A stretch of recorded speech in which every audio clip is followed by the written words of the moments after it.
우리는 관심이 어떤 일에 있을 수도 있고 여러 가지 업적에 있을 수도 있고 많은 사역에 있을 수 있지만은 하나님의 관심은 우리에게 바로 임마누엘의 관심, 생명의 관심이 있습니다.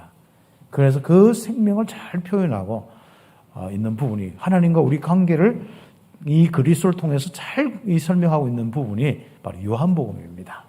그래서 요한복음 이 말씀을 통하여서 여러분 속에 있는 생명을 확인하고 그 생명이 무엇인지 알 뿐 아니라 이 생명의 능력이 되어서 이제 모든 사람을 살릴 수 있는 생수의 강이 흘러넘치고 또 오늘 말씀처럼 죽이는 자가 아니라 바로 살리는 자로 응답받을 수 있는 축복이 있어야겠습니다. 들어가는 메시지로 우리가 율법과 복음은 기능이 있습니다. 오늘 죽이는 자와 살리는 자 이것을 좀 이해를 하면서 율법과 복음을 이해하시면 되겠습니다. 자, 하나님의 백성다운 게 뭐냐?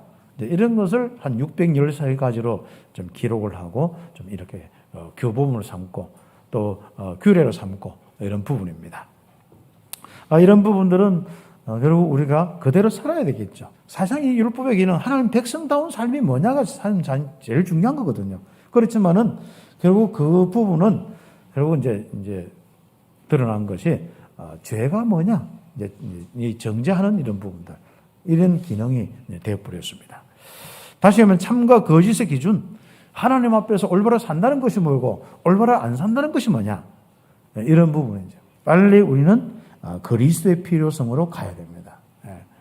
그래서 그리스도께로 인도하고 그리스도가 필요하다, 그리스도께로 가라, 이렇게 인도하고 또 그리스도께로 손잡고 가도록 하는 것이 바로 율법의 기능입니다. 이걸 보고 초등교사다 하죠. 바로 율법의 기능이 그렇습니다. 결국은 우리가 바로 신앙생활에 있어서 색깔의 부분인데요. 내가 이 율법에 머물러 있느냐. 그렇죠. 말씀의 부분에는 크게 두 가지가 있거든요. 율법과 복음이 있습니다. 그런데 주로 보면 말씀 하나님 앞에 잘 살았다 하면 내가 늘 항상 보면은 된다 안 된다 할 때는 어디에 많은 초점이 있냐면 율법적인 성향이 많이 있습니다. 그래서 말씀 한 부분을 놓치는데 다 놓친 거죠. 왜 하나님의 역사가 일어나지 않겠습니까? 말씀 생활을 엉터리 하기 때문에 그렇습니다. 그리고 우리가 정말 이 복음만이 우리에게 주어지는 것이 뭡니까? 생명입니다. 율법은 절대로 정죄의 기능이지 생명을 줄 수가 없습니다. 다시 말하면 하나님이 함께하고 인도하고 충만하고 은혜가 넘치는 삶을 살 수 없어요. 그래서 우리가 꼭 신앙생활에 있어가지고 참 중요한 포인트는 바로 우리가 복음의 이 포인트를 딱 가지고, 그렇죠. 결국 율법의 기능은 복음으로 인도하는 거다. 딱 그죠. 내가 말씀 속에서 내가 이렇게 저렇게 이 복음적 가지고 이렇게 살아야겠다, 이런 것들은 전도의 규모든 오늘이든 뭐든 간에 전부 뭡니까? 내가 복음에 충만하기 위한 것이고 복음을 알기 위한 것이다. 딱 초점을 딱 두셔야 합니다. 그래서 여러분 속에 복음이 흘러 넘칠 때는 아무런 문제가 안 되어집니다. 복음의 능력만이 그것을 정복하고 살아갈 수 있습니다. 그 축복들을 우리가 오늘 함께 먼저 복음의 기능과 율법의 기능, 똑같은 말씀인데 그 부분을 여러분이 먼저 잡고 나가겠습니다. 그래서 내가 복음적인 사람이냐, 내가 율법적인 사람이냐. 다시 하면 뭡니까? 율법적인 사람은 결국 어디로 가냐면은 가면 갈수록 이 율법은 법제화되고 제도화되고 시스템은 되어서 결국은 뭡니까? 그런 시스템만 더 강성하게 되어집니다. 그래서 우리가 복음운동할 때 나는 진짜 빨리 그리스도 복음, 모든 사람이 율법을 통해서 복음이 필요하구나, 그리스도를 알아야겠구나, 그리스도는 모든 문제 해결했구나. 그래서 내 마음도 용서의 마음과 내 마음도 이해의 마음과 내 마음도 함께의 마음과 모든 것을 살리는 이런 바로 복음의 이 성향과 마음, 이런 것들을 가지고 있어야 하죠. 그래서 온 성도의 삶이 복음의 삶이 되고 살리는 삶 되기를 예수 여러분 축복합니다. 첫 번째로 보면은 이 바리새인들 한번 보세요. 서기관들. 이런 사람들이 아예 완전 시스템 속에서 뭐합니까? 정죄하는 그룹이 되고 정죄하는 사람이 되어버렸어요. 어떻게 하면 잡아 죽일까? 예수님. 어떻게 하면 고소할까? 어떻게 하면 법으로 꼬라갈까요? 그러니까 걸리는 게 있어야 되죠. 그래서 이제 걸리는 것을 가지고 율법을 가지고 하는데 또 이제 엄행하는 여자를 이용하는 겁니다. 결국 예수님을 돌로 잡으려고 고소해서 이제 법적으로 이제 딱 제재를 하려고 했단 말이죠. 정말 정죄하는 교회가 아니라 정말 그런 사람도 와서 복음의 은혜 속에서 회개하고 정말 그 사람들이 바로 이 많은 그 어려운 현장을 살릴 수 있는 그런 일들이 일어나는 복음의 역사가 있는 교회가 되겠습니다. 그래서 우리가 모든 우리 이런 부분들 속에 내가 실수를 했든지 그 사람이 실수했든지 또 많은 어떤 이 사회가 실수했든지 간에 크게 자꾸 정죄 이 부분들에 빠져 있으면 안 됩니다. 정말 살리는 귀한 나의 생각과 입술이 딱 되어서 응답받는 전도자의 축복이 있죠. 그래서 결과적으로 이 사람들은 뭡니까? 예수님까지도 고소하려고 잡아 죽이려고 한마디로 음행하는 중에 있는 여자를 잡아서 끌고 왔습니다. 한마디로 딱 한 거예요. 말씀 딱 정말 모세 율법에 모세 법에 딱 하는 거죠. 그래서 고소할 조건을 얻고자 예수를 시험하려고 딱 이렇게 하는 겁니다. 이 여자가 그만 죽이라 하면은 이 예수님 그또 본인의 말에 사랑이란 그 본인의 말에 걸릴 것이고 또 살리라 하면은 모세 율법에 걸릴 것이고 이게 이제 곤란하단 말이죠. 그렇죠?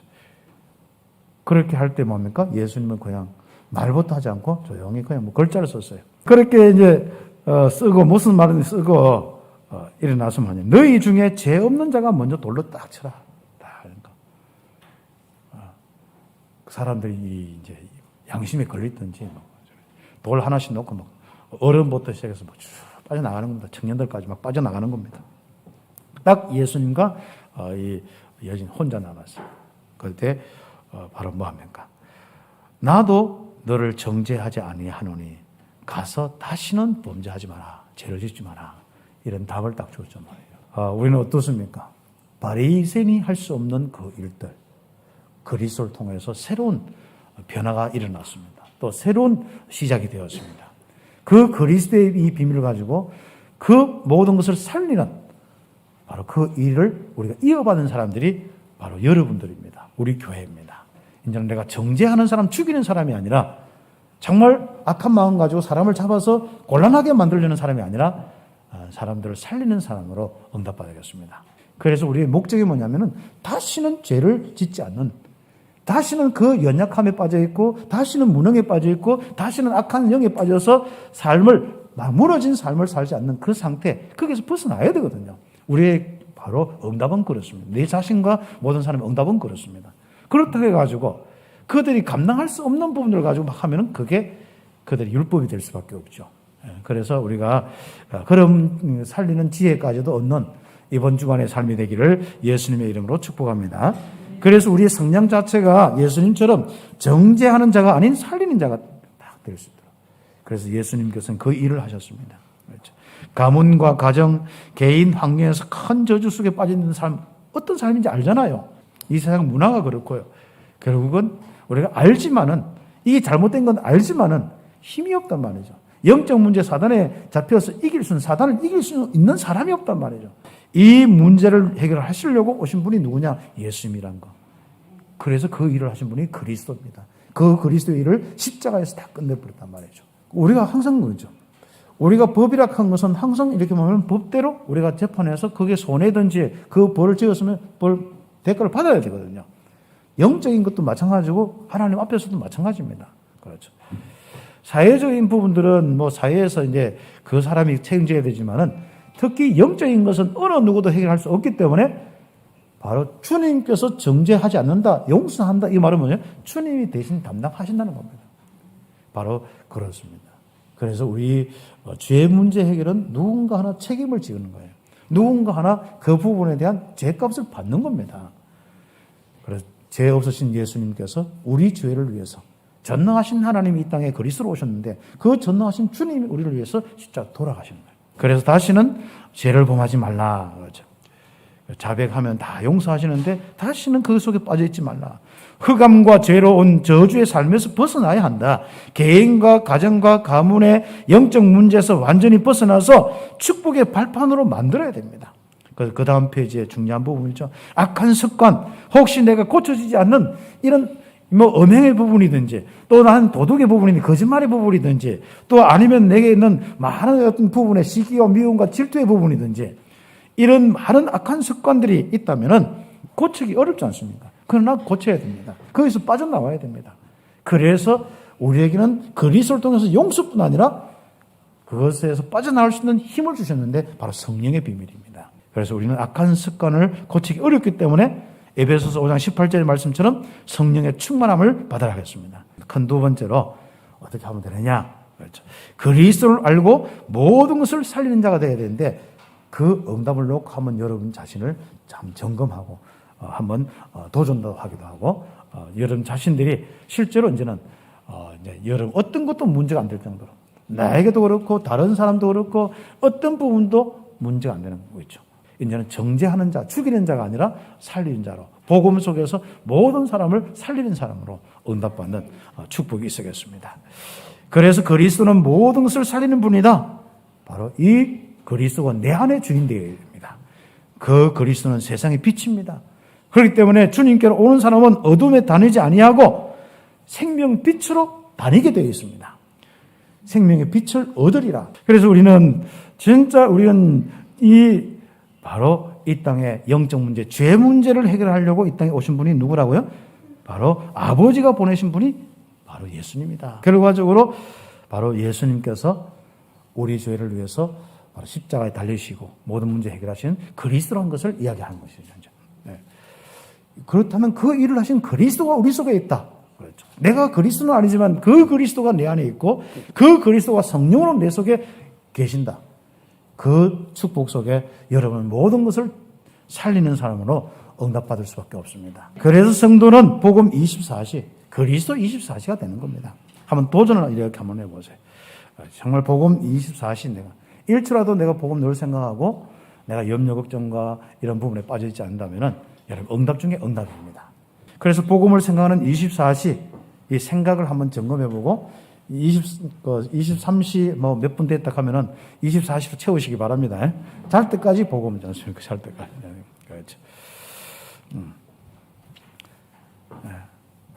그리고 복음의 기준, 이제 복음의 눈이죠. 어떤 사건, 만남, 사람, 어떤 사건, 엄행한 여인 봤다. 또 뭐죠? 잘못한 사람들이 있다. 이렇게 할 때는 뭡니까? 실제로 이제 복음의 능력을 적용하는 시간이 됩니다. 복음의 능력을요. 복음이 능력이잖아요. 그러니까 복음의 능력이 나타나도록 하는 게 이미 복음 자체가 능력이에요. 이걸 조금만 적용하면 되는 겁니다. 그래서 우리가 복음의 능력이 나에게 충만하도록 한번 24시 기도하는 겁니다. 그래서 올 한 해는 24시 기도의 시간표 속에 복음의 능력이 나의 능력이 되어서 살아가는 이 축복입니다. 거론적인 힘을 회복하는 거죠. 우리는 거론적인 힘을 얻어야 됩니다. 정말로 영적인 힘을 얻어야 되는 거죠. 이 축복들. 그래야만 뭡니까? 모든 것을 살리는 자가 될 수 있습니다. 나를 살리는 자가 될 수 있고, 그렇죠. 가정과 자녀를 살리는 자가 되어 있고, 결국 237, 이 현장, 나의 현장과 237과 5천 종족 살릴 수 있습니다. 이 부분을 놓고 응답받고요. 그래서 우리가 정말 모든 걸 살아나는데 내 주변을 살리는 뿐 아니라 정죄하는 자가 아니라 죽이는 자가 아니라 살리는 자가 되어서 어디까지 갑니까? 중남미까지. 그래서 마무리 메시지 보면은 중남미 46개 나라 이 현장을 두고 40일 집중 훈련이 시작되는데 이 살리는 복음 운동이 일어나도록 기도해 주시고 여러분 속에 있는 이 복음이 그 현장에 정말 갈등하고 서로 싸우고 반목하고 이런 그 현장에 이 복음 운동이 일어날 수 있도록. 그래서 2월 19일 날은 이 오전 8시에 우리 한학교회 쪽에서 중남미 40일 집중 훈련 개각 예배를 드립니다. 그리고 이제 20일 주간에는 우리 교회 우리 통역하면서 중남미 현장에 같이 함께 예배를 함께 드립니다. 그리고 이제 2월 24일부터 3월 19일까지 우리 하루에 2시간, 3시간씩 이제 훈련을 그쪽에는 이제 저녁이 되겠죠. 이제 훈련을 시작하게 됩니다. 그 현장에 이 복음이 전달될 수 있도록 기도해 주시기를 예수의 이름으로 축복합니다. 오늘 말씀 잡고 1, 2분 우리 함께 기도드리겠습니다.